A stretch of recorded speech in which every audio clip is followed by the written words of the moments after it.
Alright, so this is our part number Y66A10, and as mentioned, this is used for your blind spot modules, your front radar / cruise control, and what we have here, 10-pin connector. Of course, yours may only use 6 wires, but it is a 10-pin connector. There's 10-way really. And that is why the last number on our part number is a 10, which all of our part numbers have that. So you can tell how many cavities are in a connector by the last digits in the part number.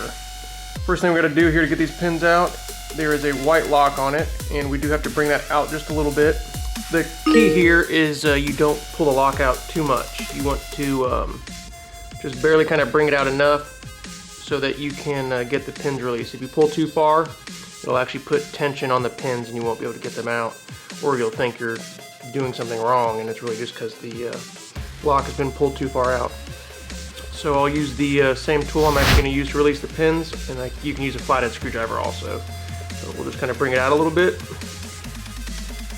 So I'll go down in here, and actually it clicks into place, kind of makes it easy, and so I know I don't have to go any further. From there, on this one, kind of hard to see, but it has little tiny holes next to each pinhole. And on this one, and of course, we have the advantage of being able to take these apart, and so we do know, but on this series of connector, this tool can slide down in there. Sometimes you can lift up a little bit, but usually it'll just pop right out once you've pushed this all the way down in.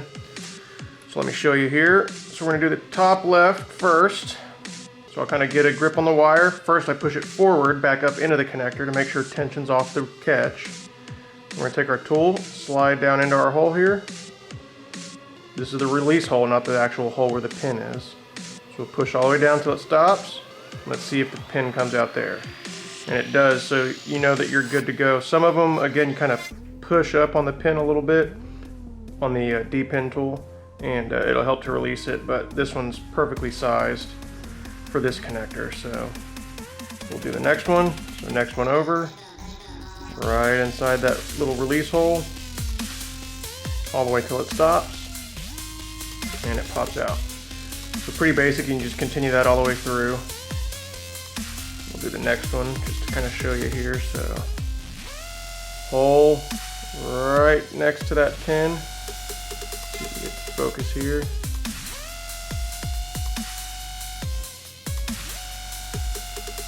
All the way in, feel it stop, wires come out. Now, to reinstall, pretty easy. We'll take a whole fresh connector here.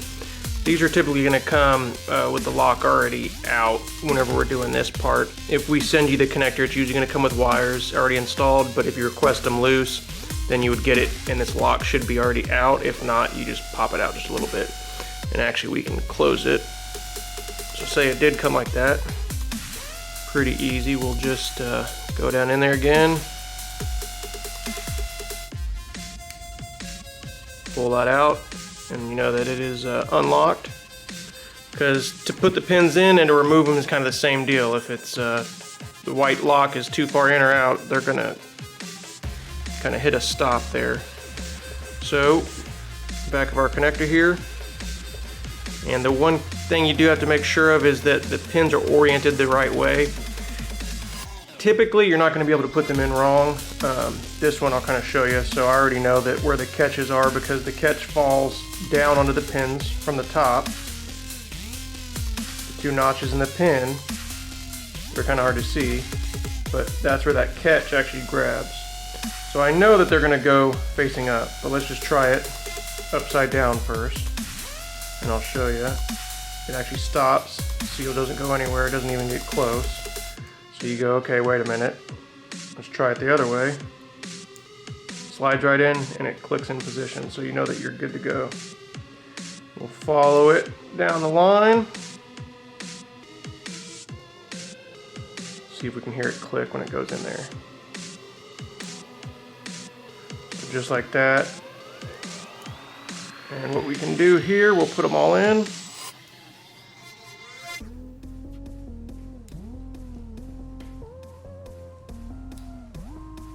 I'm going to show you kind of completed. One thing we always like to do is make sure that the rubber seal is positioned the same from one to the other. Just kind of looks better. Really, it's going to seal up either way, but it just looks like you know what you're doing when they're not all in different positions. And especially if it pushes too far out, then it might have ripped and you might need to replace it. So from there, we got all our pins in. I'm going to push that lock. Now it's locked, pins aren't coming out, and even if I took the tool to try to release them, all the way down in, it's not going to release because that lock is now engaged. So that's just kind of the white lock is a secondary lock just to make sure that the main lock doesn't let go. So there you go, that's the D-pin repin of Y66A10, and our next video we're going to do is Y56C8.